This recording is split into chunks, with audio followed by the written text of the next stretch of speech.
Saudara, kebenaran firman Tuhan adalah kebenaran yang memerdekakan. Sebab firman Tuhan adalah roh dan kehidupan. Setiap kali ada kebenaran datang dalam hidup saudara, akan memerdekakan saudara. Oleh karena itu, ikuti setiap kebenaran dan bukan hanya mendengar, tapi saudara harus melakukannya, maka saudara akan melihat kemerdekaan, kebahagiaan, dan kesuksesan menyertai hidup saudara, karir saudara, pekerjaan saudara, dan juga pelayanan saudara.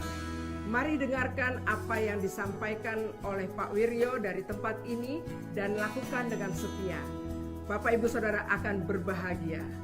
Tuhan Yesus memberkati.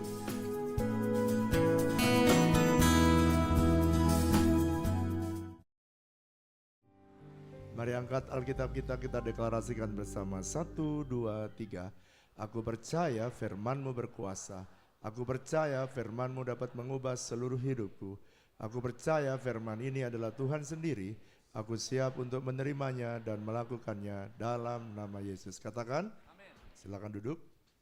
Bapak Ibu yang belum punya outline khotbah, nggak punya ballpoint, saudara bisa mengangkat tangan supaya saudara bisa dilayani oleh para pengkhotbah, oleh para pelayan Tuhan.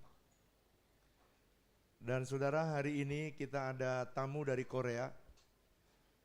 Bolehkah yang dari Korea boleh bangkit berdiri? Iya, tepuk tangan dan saudara sambut mereka. Iya. Oke. Mereka adalah hamba-hamba Tuhan dari gereja yang ada di Korea.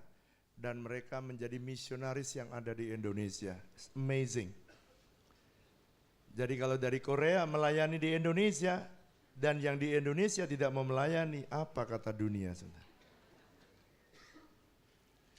Oke. Saudara, saya mau umumkan beberapa yang penting. Yang pertama, anak-anak kita akan ada retret pada bulan Juni. Anak-anak yang 19 sampai 21 Juni waktu liburan. Anak-anak yang naik ke kelas 4 sampai dengan anak-anak yang kelas 6, 9 sampai 12 tahun. Mereka akan mengikuti kids camps yang dilakukan di tanggal 19 di Ciawi. Lalu kemudian saudara ada kelas perjanjian berkat yang baru dibuka. Saudara bisa ikut, mendaftar bisa lewat apps.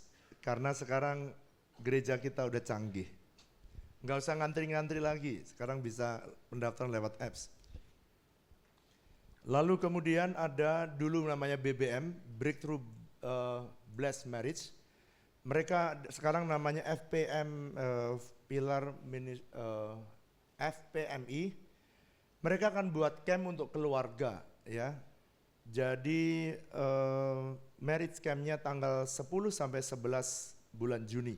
Saudara bisa mendaftar di bawah, teman-teman saudara yang melayani sudah ada di sana. Pada tanggal 10 sampai 11 Juni. Baik, hari ini saya ingin menyampaikan bagian yang ke-9, serial The Year of Miracle Harvest. Mari katakan bersama saya, tahun 2017 adalah tahun mujizat penuaian. Walaupun di tengah krisis, Tuhan sudah cukup sampai situ. Walaupun di tengah krisis, tapi Tuhan berjanji umatnya bisa mengalami mujizat. Itu sebabnya bagian ini ketika saya pergi ke luar kota, tiba-tiba seharian itu Tuhan bicara kepada saya. Kenapa kadang-kadang, ini pertanyaan banyak jemaat ketika saya konseling. Dan Tuhan jawab itu ketika saya ada di luar kota, saya lagi melihat sebuah pertanian dan peternakan.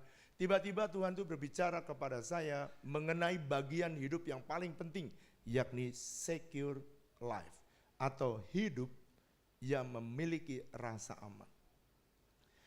Pertanyaan ini banyak ditanyakan kepada jemaat. Pak, kenapa orang kadang-kadang ada yang bisnisnya naik, pekerjaannya naik, jabatannya naik, up, tiba-tiba bisa down, bisa up, tiba-tiba down, bisa up, bisa down. Kenapa Pak kok bisa terjadi seperti itu? Nah, hari ini saya ingin menyampaikan sesuatu yang menurut saya is very critical, very crucial. Saya harap sebab saya akan ngajar banyak yang saya buka, saudara harus lebih banyak menyerap lebih banyak. Kenapa di tengah krisis sama, tapi ada orang yang aman, kayak Elia, 3,5 tahun ada krisis di Israel, tapi Raja Ahab, Isabel dan teman-temannya mereka ketakutan, mereka merasa tidak aman. Jadi keadaan tidak menentukan apakah orang itu secure atau insecure, bukan tergantung keadaan. Karena di tengah keadaan ada orang yang tetap rasa aman. Semua orang, Pak, kenapa secure atau rasa aman itu begitu penting bagi orang? Sebab itu adalah dambaan semua orang. Betul apa betul? Semua orang pengen hidupnya aman. Itu sebabnya semua jasa dan produk yang bisa memberikan rasa aman laku, saudara. Contoh apa? Asuransi. Ada asuransi mobil supaya kalau mobil peot bisa dibawa bengkel tanpa bayar. Perasaan-perasaan, ada asuransi jiwa, asuransi kesehatan, asuransi rumah, asuransi sekolah, asuransi sekarang ada yang investasi. Saudara, dia tidak untuk kesehatan tapi lebih kepada investasi masa depan. Kenapa produk-produk itu laku? Karena orang-orang membutuhkan rasa aman dalam hidupnya. Nah sekarang, mari saya mau ajak saudara, kalau kita membutuhkan rasa aman, itu tidak bertentangan dengan firman. Berapa banyak yang saudara punya asuransi? Angkat tangan. Saya nggak minta loh, enggak. Cuma tanya aja yang punya, angkat tangan. 1, 2, 3, 4, oke. Yang nggak punya asuransi, angkat tangan. 1, 2, 3, 4, 5, 6. Yang tidak angkat tangan dan yang belum angkat tangan sama sekali itu apa? Nggak ngerti bahasa Indonesia, coba angkat tangan. Nggak ada. Pak, bisa diterjemahkan temannya atau bagaimana? Atau terjemahin ya Bapak ya, terjemahin ya. Yang satu ini sudah bisa, misionaris sudah lama di Indonesia jadi bisa bahasa Indonesia. Sebab saya juga nggak bisa bahasa Korea, saudara. Dan daripada saya bahasa roh kan dari tambah nggak ngerti dia, sudah. Oke, nah sekarang berkenaan dengan ini, banyak persoalan-persoalan yang terjadi dalam hidup seseorang. Dan banyak yang mengalami penderitaan oleh karena salah menempatkan rasa aman yang sebenarnya. Mari buka bersama dengan saya Lukas pasal 12. Saya akan baca banyak perikop, tapi saudara, saya harap saudara mencatat, sudah saya sediakan, kalau saudara mencatat, pertumbuhanmu akan lebih cepat. Lukas pasal yang ke-12, mari baca bersama dengan saya ayat yang ke-16 mulai. Ayat 17 saudara dan seterusnya, sampai ayat yang ke-21 berganti-gantian ya. Kemudian ia mengatakan kepada mereka suatu perumpamaan, katanya ada seorang kaya, tanahnya berlimpah-limpah hasilnya. Ayat 17 saudara.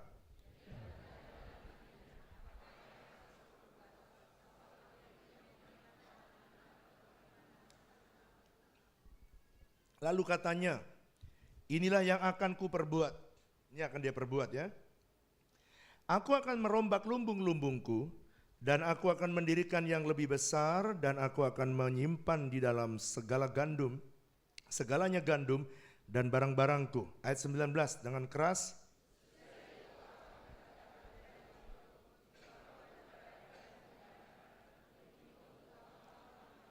Beristirahatlah, makanlah, minumlah dan bersenang. Nah, saya mau menyebutnya beristirahatlah, makanlah, minumlah, bersenang-senanglah. Saya berikan kalimat tenanglah jiwaku. Lalu ayat 20, apa kata Tuhan terhadap orang yang berkata, hai jiwaku, tenanglah, sebab kita sudah punya lumbung. Ayat 20, mari baca dengan keras, 1, 2, 3. Tetapi firman Allah kepadanya, hai engkau orang yang bodoh, pada malam ini juga jiwamu akan diambil daripadamu, dan apa yang telah kau sediakan untuk disiapkan itu nanti. Saudara, Tuhan, sekarang saya mulai ya. Orang yang kaya ini, dia berkata begini, tanahnya luas. Saya tanya saudara, dalam perumpamaan ini, orang tanahnya luas, hasilnya banyak. Kira-kira orang kaya apa tidak? Kaya. Lalu kemudian dia berkata, mari kita bangun lumbung. Dan hai jiwaku, tenanglah, beristirahatlah. Sebab ini waktunya kamu tenang dan bersenang-senanglah. Makanya saya pakai istilah tenanglah jiwaku. Kenapa rasa tenang itu dibutuhkan? Rasa aman itu dibutuhkan oleh seseorang. Karena ini memang Tuhan Yesus sengaja mengungkap ini, mengajar kepada saudara dan kepada saya. Jadi rasa tenang itu adalah rasa aman yang dibutuhkan oleh semua orang. Itu sebabnya Yesus membuat perumpamaan melalui orang kaya yang punya tanah dan hasilnya banyak. Tetapi anehnya di dalam perikop itu ketika orang itu berkata, sekarang saya tanya kepada saudara, buat lumbung untuk mengisi barang-barangnya, hasil tanamannya, saya tanya salah apa tidak? Tidak. Membuat simpanan, mempunyai asuransi, salah apa tidak? Tidak. Punya deposito banyak, bagus apa tidak? Bagus. Yang salah tidak di situ. Tapi yang salah adalah menaruh rasa aman saudara pada deposito. Naruh rasa aman hatimu kepada lumbung. Naruh rasa aman hatimu pada kedudukan dan pada jabatan. Itu yang Tuhan tersinggung. Itu yang Tuhan berkata gini, I have another rival. Aku punya pesaing baru. Sebab Tuhan ingin mengingini dan mencintai saudara dengan hati yang cemburu. Dia cemburu kepada saudara. Dia tidak mau saudara terikat kepada yang lain. Oleh karena itu Yesus berkata kepada orang yang menenangkan hatinya oleh karena kekayaannya. Saudara dengarkan. Tuhan Yesus menyebutnya orang itu adalah orang yang bodoh. Saya pengen kalimat ini saudara camkan baik-baik. Sebab kalimat ini nanti akan diulang oleh orang-orang yang meletakkan rasa amannya bukan kepada Tuhan, tetapi kepada deposito, kepada kekayaan, kepada lumbung. Saya harap saudara tidak salah. Yesus menyebut mereka menjadi orang bodoh. Karena mereka menaruh rasa amannya bukan kepada Tuhan, tapi kepada lumbung itu. Jiwaku, tenanglah. Tenanglah kamu. Rasa amannya dia diletakkan kepada kekayaan atau diletakkan kepada lumbung. Napoleon Hill dia berkata begini. Kekayaan yang sejati, ingat bahwa kekayaan yang sejati tidak diukur dari apa yang Anda punya, melainkan dari apa yang merupakan jati diri saudara. Oleh karena itu Yesus mencela sekali orang yang kaya ini yang menaruh rasa aman dia kepada lumbung. Dia tersinggung sekali. Tuhan tidak mau ada berhala dalam hidup kita. Dia mau satu-satunya andalan kita adalah Tuhan. Apapun yang terjadi. Jadi saudara, kalau mungkin saudara berkata begini, wah kalau begitu Tuhan tidak senang dong Pak kalau kita kaya. Apakah benar begitu? Yang keras. Oh Tuhan tidak senang dong Pak kalau kita punya lumbung. Apakah begitu? No, not at all, bukan itu. Dia tidak tersaingi karena Anda kaya, karena itu keinginan Tuhan Anda diberkati. Semua orang tua yang waras melihat anaknya diberkati pasti tambah senang. Betul apa betul? Semua orang kalau anak-anaknya diberkati tambah mapan pasti senang. Bahkan orang tua anaknya belum punya rumah aja kita siapkan rumah. Betul apa betul? Jadi kalau Tuhan mempunyai rencana saudara makin kaya makin diberkati, itu kesukaan Tuhan. Mari bilang sama saya, Tuhan sangat suka memberkati saya. Yang keras, memberkati saya berlimpah-limpah. Jadi kesukaannya. Tetapi dia tidak senang kalau Anda hanya kaya bagi dirimu sendiri. Lalu menepuk dada dengan kekayaan itu, ini yang Tuhan lalu menaruh rasa aman saudara kepada harta kekayaan yang notabene adalah berkat Tuhan. Saya pengen supaya setiap jemaat menaruh rasa amanmu bukan karena kau punya uang banyak, tapi kepada Tuhan. Saya masih ingat dulu, saudara pasti masih ingat, waktu saya kerja, ada orang yang punya uang 3 juta di dompetnya. Di kala itu, dia sudah begitu sedih. Sedangkan saya punya uang 50.000 di dompet. Begitu happy. Lalu satu hari dia datang kepada saya, ini teman saya ini. Wiryo, aku mau utang sama kamu. Saya tanya, kenapa? Aku pengen utang, Wiryo. Kenapa sih kok kamu pengen utang? Saya lihat kamu itu loh, mukamu tuh loh, sukacita terus. Duitmu banyak, oh banyak sekali aku bilang. Makanya dia pengen ngutang. Lalu saya tanya sama dia, emang kamu punya uang berapa dan butuhmu berapa? Wirya, saya punya uang 3 juta nih di dompet. Dipelirit-pelirit di depan saya. Lalu kemudian saya ambil dompet saya gantian. Kamu tahu berapa yang dompet saya? Pengen Wirya? Buka, cuma 1 lembar. Dia mulai tertegun. Bagaimana kamu bisa? Uang 50.000 di dompet, kamu bisa aman. Oh, rasa aman saya tidak ada di dompet. Rasa aman saya taruh kepada Tuhan yang punya langit dan bumi. Dia punya segala-galanya. Aku cukup aman karena ada Tuhan yang bisa memberkati hidup kita. Tepuk tangan yang meriah buat Allah kita. Katakan amin. Coba tanya baik-baik ya, kanan kirimu. Berapa duit yang kamu punya gitu. Gak minta kok, aku enggak.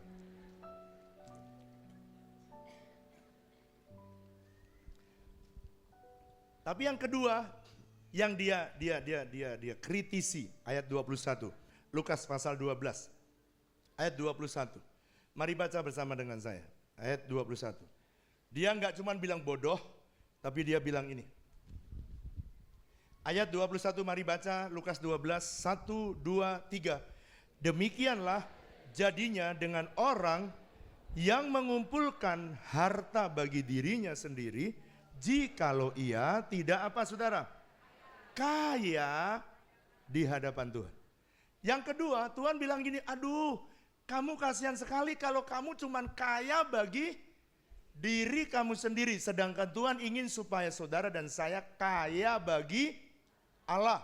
Jadi Tuhan mau apa sih Pak caranya orang yang kaya bagi di hadapan Tuhan atau bagi Tuhan? Yang pertama, ciri yang pertama. Dia menaruh keyakinannya bukan kepada kekayaan. Tapi dia menaruh rasa percaya dirinya, rasa aman dia kepada Tuhan. Ciri yang kedua, kalau dia diberkati, dia tidak pakai untuk dirinya sendiri. Tapi dia pakai juga untuk memberkati orang lain. Sebab masih banyak orang yang belum diberkati seperti kita. Itulah ciri orang yang kaya di hadapan Tuhan. Gembalamu memang pinter kalau promosi itu. Nanti saudara saya rindu ya. Sebab nanti itu tanaman masih puluhan tahun. Jadi nanti kalau kita kebaktian di sana saudara bisa melihat ke sana. Nah, ketika orang-orang ini saudara dicela oleh Tuhan. Kenapa dicela oleh Tuhan? Karena mereka menaruh rasa aman hidupnya bukan kepada Tuhan, tapi kepada lumbung. Dalam Matius pasal 19 ayat 21 ada cerita yang sama. Yesus membuat satu pengajaran yang sama. Satu hari ada seorang kaya, ini orang kaya ditulis orang kaya. Dan dia bertanya kepada Tuhan Yesus, apa yang harus aku lakukan supaya aku memperoleh hidup yang kekal? Lalu kemudian Tuhan Yesus berkata gini, lakukan semua yang tertulis di dalam hukum Taurat. Kerjakan itu, jangan mencuri, jangan berzina, jangan bersaksi dusta, jangan menginginkan milik orang lain.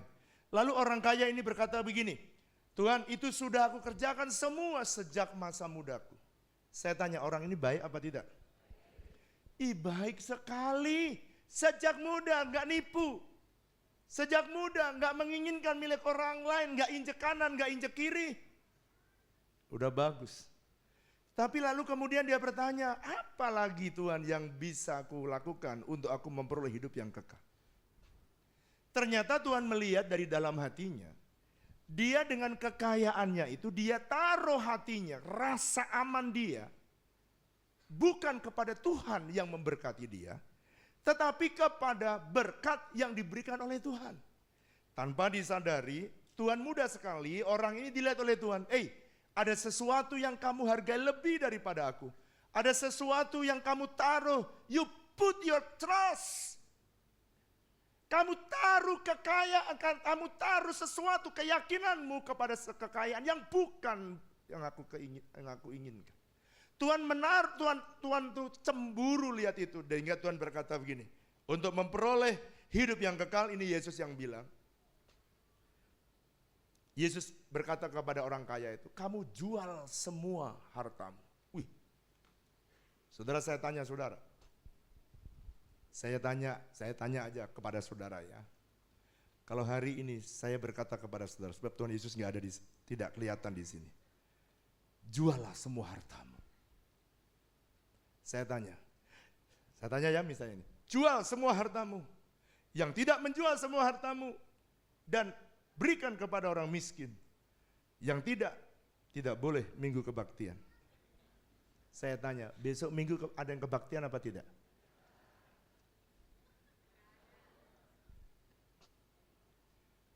Wah, mungkin ada saudara berkata begini, wah Tuhan Yesus itu tidak senang dong kalau dengan orang kaya. Apakah betul Tuhan Yesus nggak senang dengan orang kaya? No. Sebab ada orang yang kaya yang dicintai Tuhan. Contohnya siapa? Abraham, Ishak, Yakub, mereka kaya, mereka dicintai. Orang kaya ini ternyata kenapa Tuhan suruh jual hartanya? Bukan karena Tuhan gak senang dia kaya, karena dia menaruh rasa aman dia kepada harta miliknya atau kepada kekayaannya. Jelas Tuhan Yesus tidak senang kalau kita lakukan itu. Tapi ini bukan berarti bahwa Tuhan Yesus tidak senang kita kaya. Karena ada orang yang kaya yang disayang Tuhan. Ada orang yang punya jabatan tinggi yang disayang Tuhan, Daud. Tetapi saudara, sekali-sekali ada orang yang punya jabatan hebat, yang jabatan dari Tuhan. Tapi dia menaruh jabatannya itu menjadi sesuatu yang lebih hebat dari Tuhan. Menaruh rasa amannya kepada jabatannya, maka Tuhan pasti singkirkan.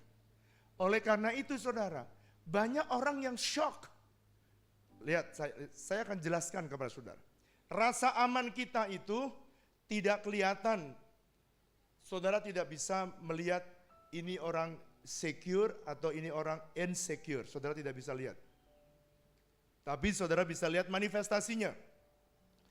Sigmund Freud dia berkata begini. Kita tidak bisa mengingkari kesan bahwa manusia umumnya menggunakan standar yang keliru. Standar apa yang salah? Mereka mencari kekuatan, sukses, kekayaan diri sendiri, memuji diri sendiri, mereka di hadapan orang lain, dan memandang rendah apa yang sebenarnya berharga di dalam hidup ini. Seorang psikolog yang terkenal, dan dia berkata banyak orang salah.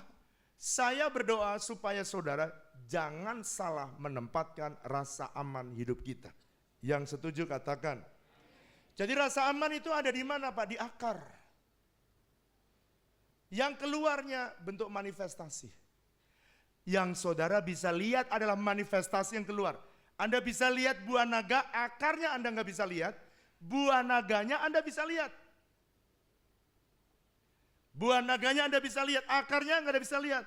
Rasa insecure leader, Anda tidak kelihatan rasa aman apa tidak. Tapi tingkah laku dia, perbuatan dia, buah hidup sehari-hari akan menyatakan. Saya ingin menyampaikan dengan cepat. Ada 4 manifestasi kalau seseorang itu tidak aman hidupnya.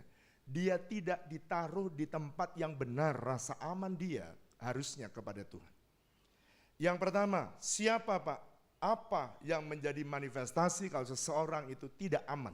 Atau seseorang itu menaruh rasa amannya bukan kepada Tuhan. Nomor 1, orang itu akan mengambil otoritas. Rasa aman itu seperti akar, gak kelihatan, tapi dia akan termanifestasikan. Termanifestasikan apa Pak? Yang pertama, dia akan mengambil otoritas orang lain. Dalam 1 Samuel pasal 13 ayat yang ke-8. Satu hari Raja Saul dia mulai melihat peperangan antara Israel dan orang Filistin. Ketika orang Filistin itu mulai menyerang, Samuel sudah pesan kepada Saul, Saul, kamu yang tenang, percayalah Tuhan menjadi sumber keamanan kamu. Hari yang ke-7 saya akan datang mempersembahkan korban. Tapi pada hari yang ke-7 pagi dia sudah nggak sabar, dia ambil alih tugas Samuel mengorbankan korban persembahan.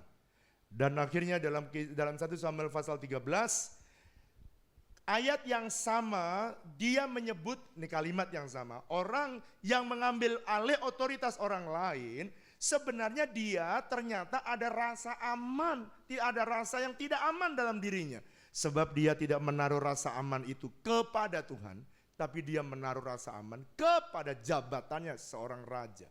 Mari saya tunjukkan saudara, mari buka bersama dengan saya 1 Raja-Raja pasal 13 ayat 13. Apa Pak resikonya, apa yang terjadi ketika 1 Samuel pasal yang ke-13 ayat yang ke-13. Ayat yang ke-13, yang sudah ketemu katakan amin. Baru satu yang ketemu. Yang sudah ketemu katakan amin. Oke, baca. Mari baca apa yang dikatakan Samuel terhadap seorang yang menaruh keyakinan rasa amannya bukan kepada Tuhan, sehingga dia mengambil alih otoritas orang lain. Ayat 13, baca dengan keras. 1, 2, 3. Kata Samuel kepada Saul, perbuatanmu itu apa? Sekali lagi, perbuatanmu itu apa? Sekali lagi diulangi persis perkataan Tuhan Yesus kepada orang yang mempercayakan dirinya, rasa aman dia ditaruh kepada lumbung dan kekayaannya. Sama, Saul juga menaruh kedudukannya atau jabatannya itu menjadi tempat yang aman.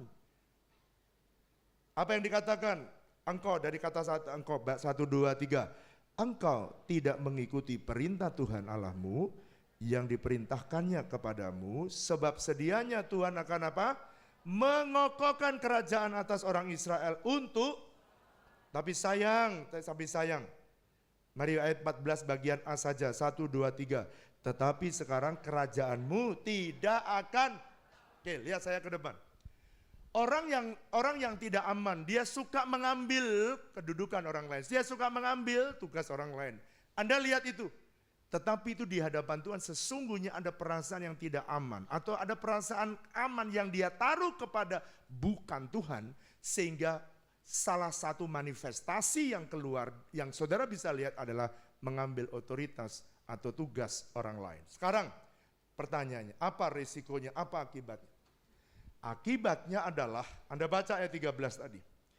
Karena rasa aman rasa tidak aman yang hilang. Dia menaruh rasa amannya kepada posisinya, kepada jabatannya. Apa yang terjadi? Maka Tuhan berkata, kamu bodoh, sedianya kerajaan itu tetap, maka hari ini tidak akan tetap lagi. Perhatikan, lihat saya ke depan. Banyak orang yang kadang-kadang shock. Saya banyak mengkonseling businessman, saya banyak mengkonseling couples. Kenapa dia berkata, Pak, saya shock. Perusahaan saya yang sudah begitu saya bangun selama 20 tahun, dalam 20 tahun begitu luar biasa. Kenapa dalam waktu krisis begitu hancur seketika? Lihat saya, dengarkan, lihat saya jelaskan. Kalau orang menaruh rasa aman ketika dia diangkat Tuhan, jabatannya naik, dan dia ada pada posisinya, dan ketika dia sudah diangkat oleh Tuhan dan dia menaruh rasa aman kepada posisi yang Tuhan berikan, Tuhan bilang, sedianya aku pengen ngangkat kamu lebih, tapi hari ini stop dan tidak akan tetap untuk selamanya. Begitu di cut off, maka kita langsung tahu. Jadi kadang-kadang ada bisnis yang di cut off, kadang-kadang ada jabatan yang diambil oleh Tuhan, kadang-kadang ada kekayaan yang seketika diambil oleh Tuhan. Oleh karena apa? Karena kita salah menempatkan rasa aman kita bukan kepada Tuhan. Saya berdoa, kalau hari ini ada di antaramu, banyak orang bertanya, kenapa tiba-tiba bisnis saya lenyap? Di tengah krisis sama bisnismen yang datang kepada saya, Pak, dia cerita, di tengah krisis sudah hampir 3 tahun ini, Pak. yang lain sudah pada kolaps, tapi aku makin lama makin diberkati. Di mana letaknya? Letaknya dia sekalipun diberkati, dia tetap menaruh rasa aman hanya kepada Tuhan. Itulah yang harus terjadi dalam hidup saudara. Tuhan akan memberkati hidupmu oleh karena kau menaruh keyakinan hanya kepada Tuhan. Yang percaya katakan amin. Apapun yang terjadi dalam hidupku ini, tak pernah kuragukan kasih-Mu Tuhan. Lewat gunung yang tinggi, dalam lembah yang curam, tak pernah kuragukan janji-Mu Tuhan. angkat tangan kita. Kau berfirman Kau berfirman dan sembuhkanku. Kau bersabda dan selamatkanku. tiada yang mustahil bagimu. Yesusku percaya padamu. Saya kadang-kadang itu merenungkan, Tuhan, kalau saudara perhatikan, lihat bagaimana gereja ini berada. Saya suka bertanya kepada Tuhan, kenapa tugas yang kau tugaskan kepada kami gereja ini, kenapa selalu lebih besar dari kekuatan kami? Waktu Tuhan suruh beli gedung ini, belum kekuatan kita, lebih gede kekuatan, lebih besar yang harus kita kerjakan daripada kekuatan kita. Waktu kita sudah mulai agak lumayan gede, Tuhan berikan beban lagi untuk bangun RIS yang lebih gede dari kekuatan kita. Saya suka kadang-kadang berpikir, kenapa? Sekarang saudara, oke, itu sudah selesai. Sekarang pertanyaannya, kenapa Tuhan berikan tanah 12 hektar yang besar? Dan dia bangun gedung gereja yang besar. Duitnya juga enggak sedikit. Saya tanya saudara, apakah itu kekuatan kita atau jauh dari kekuatan kita? Jauh. Kita kumpulkan 4 tahun saja, 4 tahun. Berapa miliar tadi? 20-an sekian miliar. Sedangkan bangunan itu membutuhkan 500 miliar. Berapa tahun harus kita kumpulkan?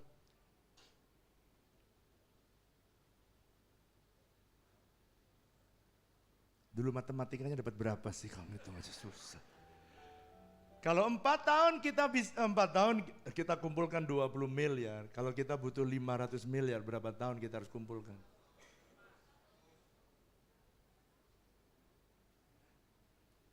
Berapa tahun? 100 tahun. Mungkin saudara yang nabur hari ini sudah innalillahi wa innalillahi roji'un.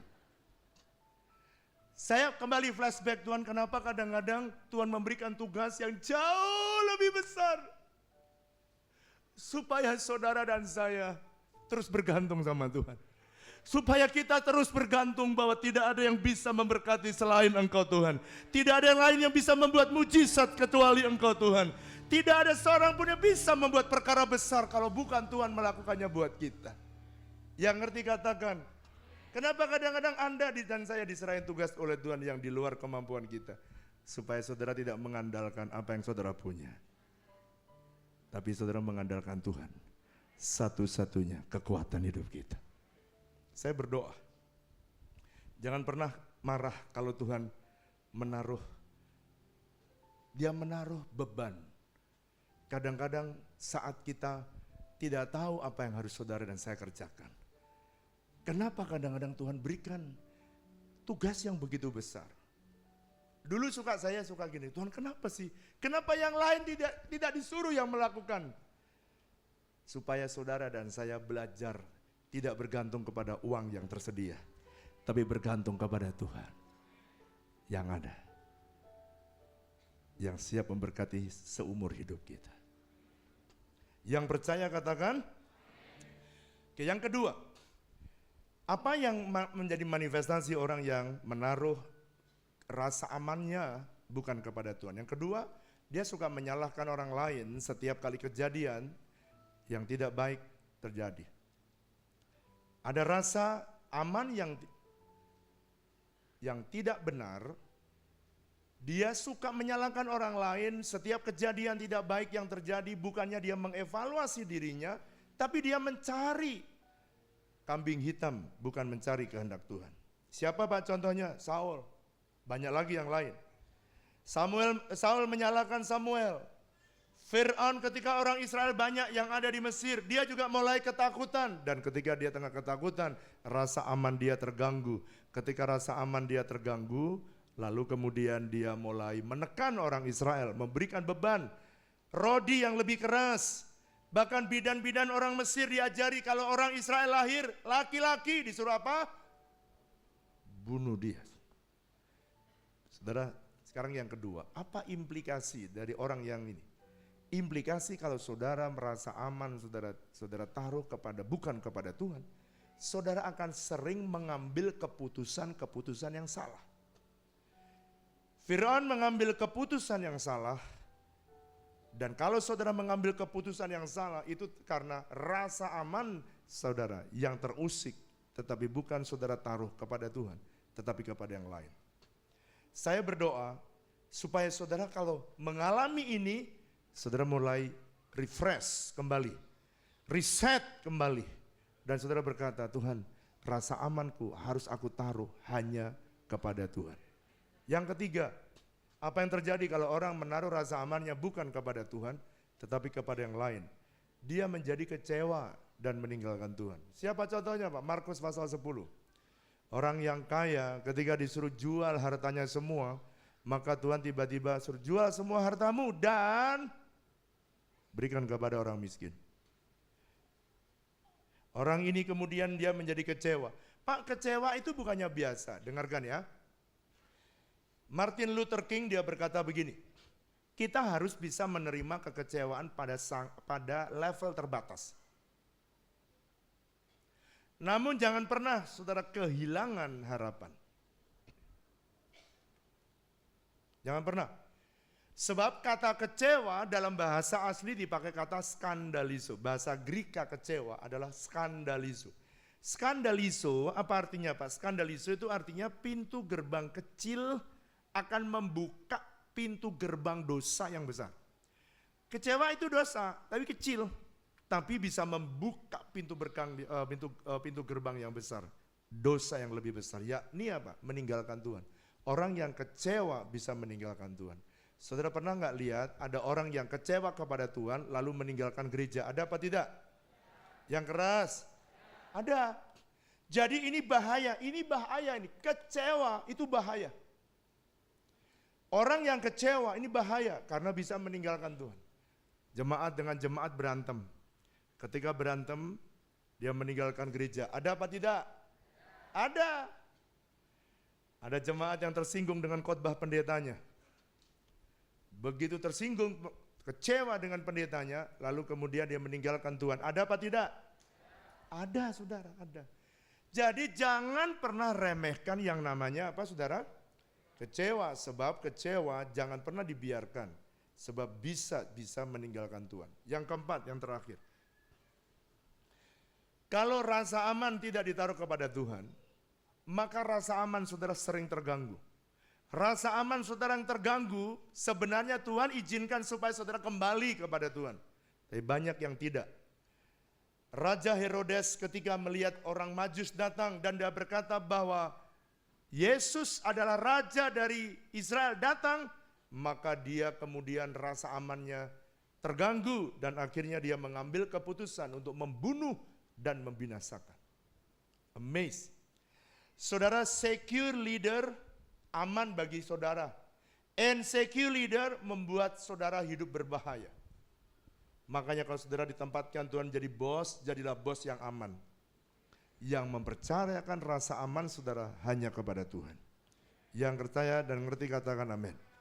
Saudara, saya tanya saudara, apa yang ketika Herodes terusik rasa amannya, maka dia memerintahkan supaya setiap bayi yang berumur 2 tahun ke bawah harus dibunuh dan dibinasakan. Mungkin saudara berkata begini ya, Pak, masa sekarang ada yang membinasakan, ada yang membunuh juga orang Kristen? Gak usah orang Kristen. Saya tanya, lihat saya ke depan. supaya saudara nggak tersinggung. Ada nggak pendeta kalau ada gereja lain dibangun, lalu kemudian dia ingin supaya gereja itu ditutup, ada nggak? Ada apa enggak? Tuh kalau pendeta kompak ada. Ada pendeta yang kalau lihat seharusnya kalau ada temennya buka gereja harusnya gimana? Halo? Senang, bersuka cita.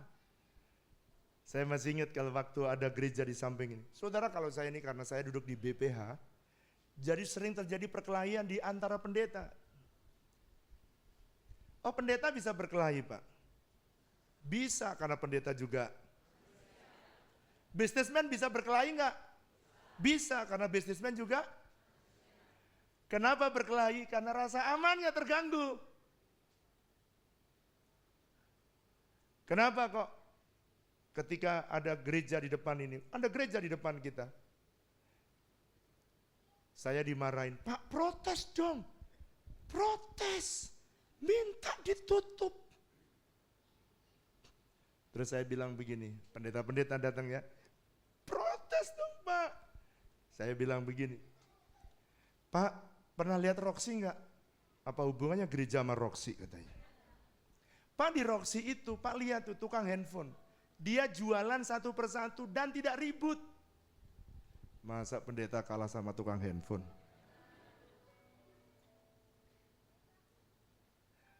Kenapa orang berkelahi? Karena rasa amannya terganggu. Coba kalau rasa aman saudara terganggu, itu pertanda Tuhan sedang mengoreksi hidup kita. Dia pengen saudara kembali kepada Tuhan. Kalau kadang-kadang saudara tidak ngerti, dia ambil itu, semua yang saudara miliki diambil. Sebab kekayaan milik siapa sih saudara? Yang keras milik Tuhan. Itu sebabnya saya ajari saudara, pumpung saya masih hidup, jangan pernah saudara berkelahi aset milik Tuhan. Apa yang sudah kita bangun bersama, izinkan serahkan kepada Tuhan. Dia yang mempunyai, dia yang memiliki. Biarlah kau yang nanti pada second generation yang akan meneruskan gereja ini. Saya cuma pesan, jangan sampai ada satu aset pun kau sentuh. Sebab ketika kau sentuh, Alkitab tulis, mati. Banyak orang yang berkelahi karena aset milik Tuhan. Saya mau beritahu, banyak mereka yang mati karena rasa aman dia hilang. Saya berdoa, cukupkanlah dirimu dengan apa yang ada padamu. Dan percayalah pada Tuhan, dia yang sanggup memelihara kita. Dia Tuhan yang sanggup menolong kita. Yang percaya tepuk tangan yang meriah buat Allah kita. Hatiku percaya, hatiku percaya, hatiku percaya, selalu ku percaya. Pak, gimana kalau saya lagi rasa aman saya terusik? Satu hari ya, saya cerita. Kalau tadi kan bisnismen, bisnis kalau lihat ada bisnisnya orang lain mulai menjadi saingan, saudara pasti pengen membunuh dia. Saya mau cerita, satu hari saya diajar oleh Tuhan ya. Saya pertama kali jadi pendeta, jadi gembala. Tiba-tiba ada satu jemaat yang pindah ke tempat yang lain. Saudara, sebagai seorang gembala pasti gimana kalau ada satu saja jemaat pindah ke tempat yang lain? Perasaannya gimana? Yang keras, yang kenceng, yang keras, sedih, kecewa lagi, sedih. Sedih sekali. Oke, pertanyaan saya, kalau ada orang yang pindah ke gereja ini, tuh kan egois. Saya mau tempatkan saudara jadi gembala sekarang ya. Kalau ada satu jemaat keluar, saudara rasanya gimana? Sedih. Kalau ada orang datang ke gereja ini, saudara rasanya? Lihat saya. Satu hari ketika saya sedih, saya ditanya sama Tuhan. Dia tanya gini, kenapa kamu sedih? Aku gagal Tuhan. Aku gagal menggembalakan mereka. Kenapa mereka gak ngerti apa yang Tuhan mau? Oke. Lalu Tuhan mengajar. Apakah bisakah manusia menyenangkan semua hati manusia? Tidak. Lalu Tuhan ngajari. Apa sih sebenarnya tugas kamu tuh apa? Ini caranya saudara kalau rasa amanmu terganggu. Rasa amanmu terusik. Lalu saya mulai bertanya kepada Tuhan. Tuhan, kenapa rasa ini? Sedihan mulai muncul. Kenapa ada rasa sedih? Lalu Tuhan mulai mengajari. Nah, domba itu milik siapa? Ya saudara bilang Tuhan. Tapi di kala itu saya berpikir kenapa saya sedih? Karena saya merasa jemaat itu milik yang keras. Saya. Kalau domba itu milik Tuhan, terserah Tuhan mau ditaruh di mana aja, terserah Tuhan. Karena milik Tuhan. Saya tanya saudara, saya kasih ilustrasi. Kalau ada mobil tetanggamu hilang, kau sedih nggak?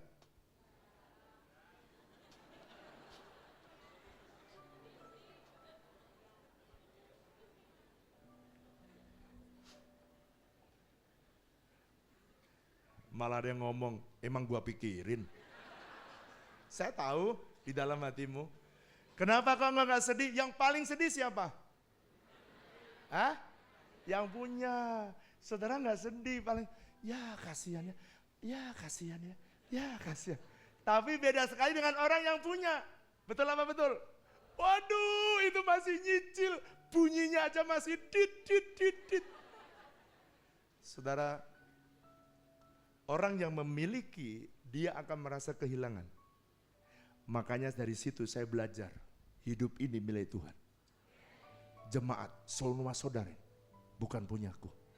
Saudara milik Tuhan. Makanya saya ajar, supaya saudara bergantung sepenuhnya kepada Tuhan. Sebab engkau miliknya Tuhan. Saya nggak bisa jaga saudara. Tapi Allahmu sanggup menjaga hidupmu, sanggup memberkati hidupmu.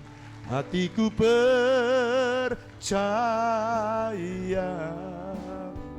hatiku percaya,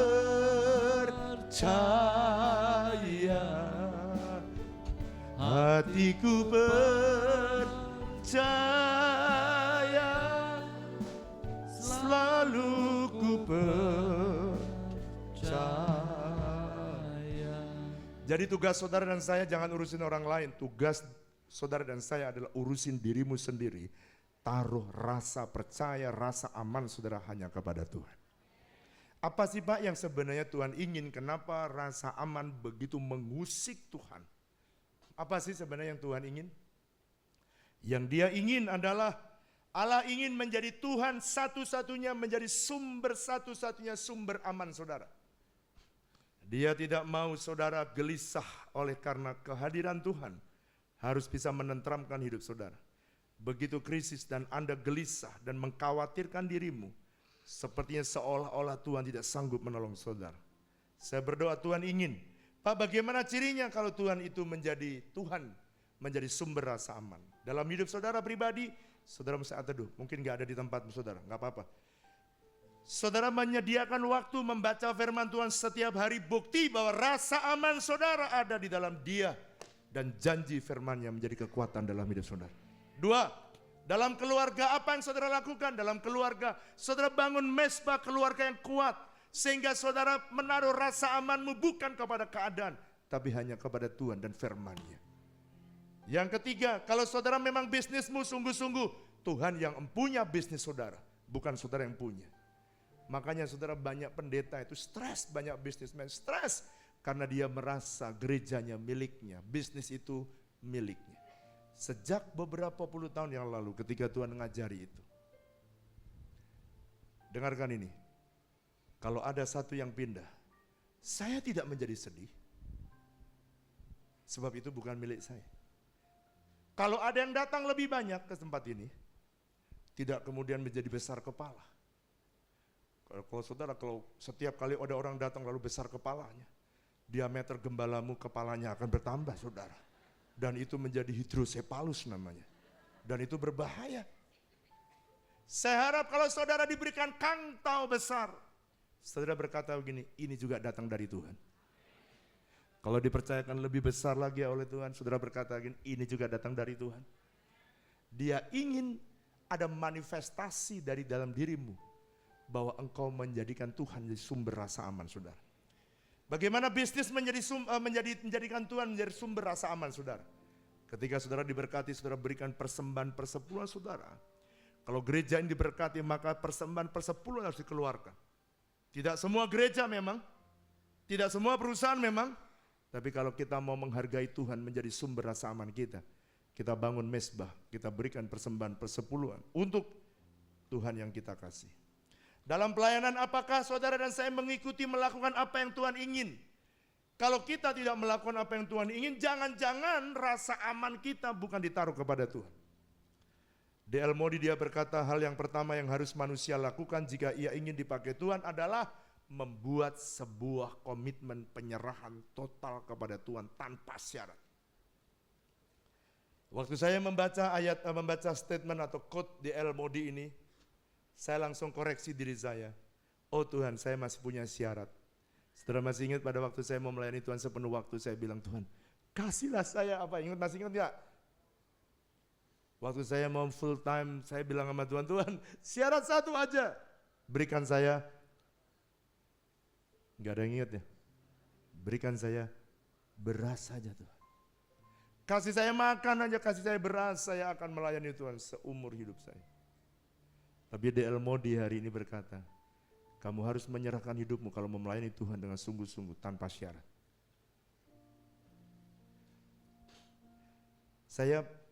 Saya perbaharui, setiap kali saya mendengar sesuatu yang lebih baik dari apa yang saya percaya, saya harus rubah. Sebab rasa aman hidup kita bukan kepada apa yang ada, tapi kepada Tuhan yang justru tidak kelihatan. Yang terakhir, problem rasa tidak aman terjadi karena Anda tidak menempatkan Tuhan menjadi source dari rasa aman saudara. Tapi kalau saudara sumber rasa aman saudara hanyalah Tuhan, maka apapun yang terjadi dalam hidup saudara, saudara akan tetap menjadikan Tuhan sumber dan Anda akan aman. Sebab Tuhan kita sanggup menolong kita lebih dari kemampuan kita.